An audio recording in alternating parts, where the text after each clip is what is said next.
And then he tells them a story.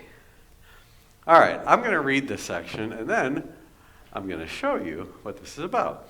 So, he also told them a parable, starting in verse 36. No one tears a piece from a new garment and puts it on an old garment. If he does, he will tear the new, and the piece from the new will not match the old. And no one puts new wine into old wineskins.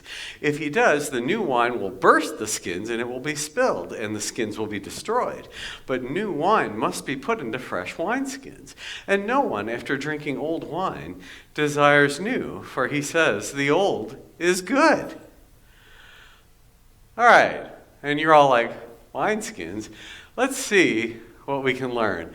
We're going to talk about the parable of the wineskins, and if you can't see it, I'm sorry, I can deliver this to you it's the other way if you like, but you don't have to read it, I'll read it to you. And we're going to have I've got my helpers here, Neria, the winemaker, and his young apprentice, Sebold, and they're going to help us understand this whole wine and wineskins thing, because honestly, nobody in the world does it like this anymore. Even in modern times, in the deepest deserts, they don't use wineskins anymore. This is actually almost a lost symbol. So let's understand what we're getting into. All right, so first you start with the goat skin. And Neria never liked that goat, so he was very happy to turn him into a skin. All right, so that's what you do first, and then next you tan the leather. It still has its natural oils and moisture, and it can really stretch at this point. You know, it's not like a balloon, but but a little bit. It's still got, skin has elasticity, and it's got some of that still. Then you seal up the openings by sewing them up. You seal it in with pitch, and you leave the neck open. But everything else you close up. So basically, you just took your goat and turned him into a bag. Okay? It's a nice bag. It's a skin bag. All right. Then you pour your freshly pressed grape juice into the neck. And it's not really transparent there. I'm just sort of showing you. He's filling it up as he goes.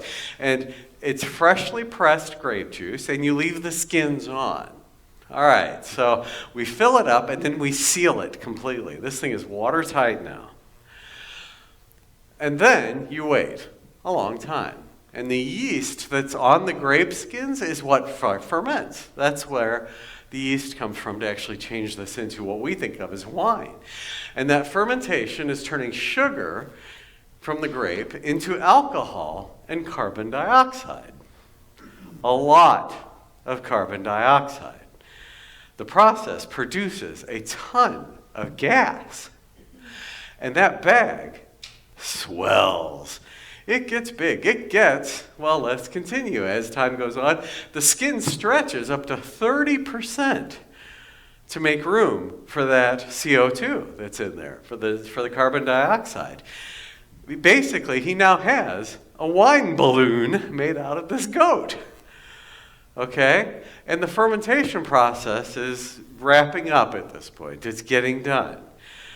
And that's how you know, because it grew, it expanded. So you know that there are changes happening chemically in the grape juice as well. It's turning into alcohol. It settles into its shape and it hardens, and the gas is escaping through the hardened skin because it's still skin. It's not, again, this is not entirely 100% airtight.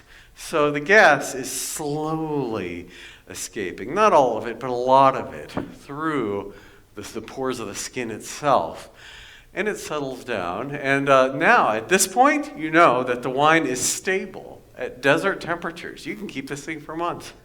You can store it. You can sling it across your donkey and ride to Jerusalem and drink it there or sell it or whatever. You can, you pop this thing open and it's good and it's ready to go. I have no idea I know a little bit about what wine tastes like. I have no idea what wine tastes like when it's been fermented in a fresh skin.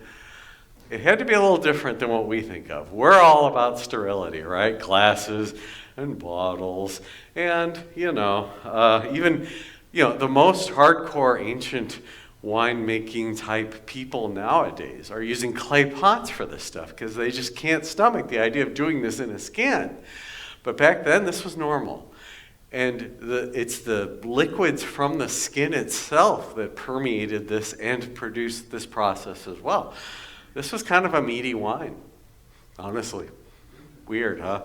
Anyway, but that was normal for them. So this is wine, and now that's how you store it, that's how you transport it, that's how you serve it. No barrels, no bottles.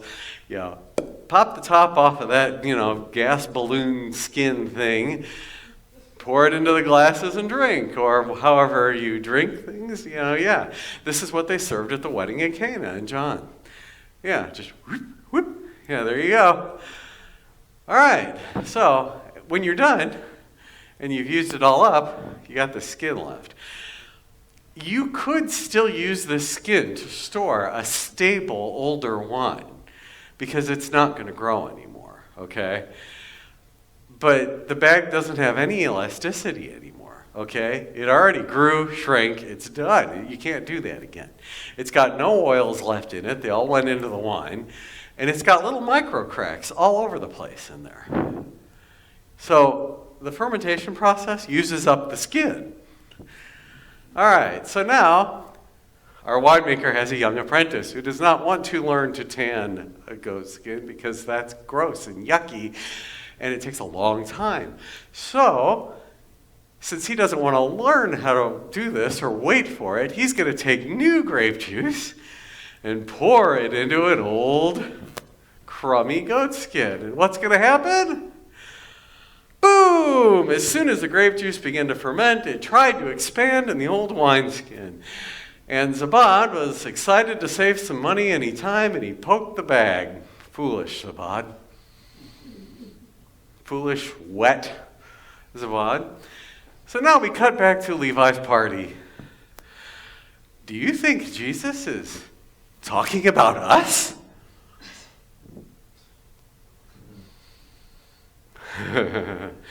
And so, you can't put me into your old wineskin. It will explode. That is the message of Jesus to them.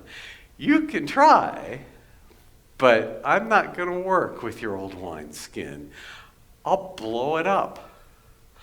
I will blow it to smithereens because the new covenant has changed everything. Okay? The old covenant pointed to it, but the new covenant is different. It's better. It's powerful. And it can't live in the little constrictions of the old covenant that you are imposing upon this, okay? You can't patch me into your old system.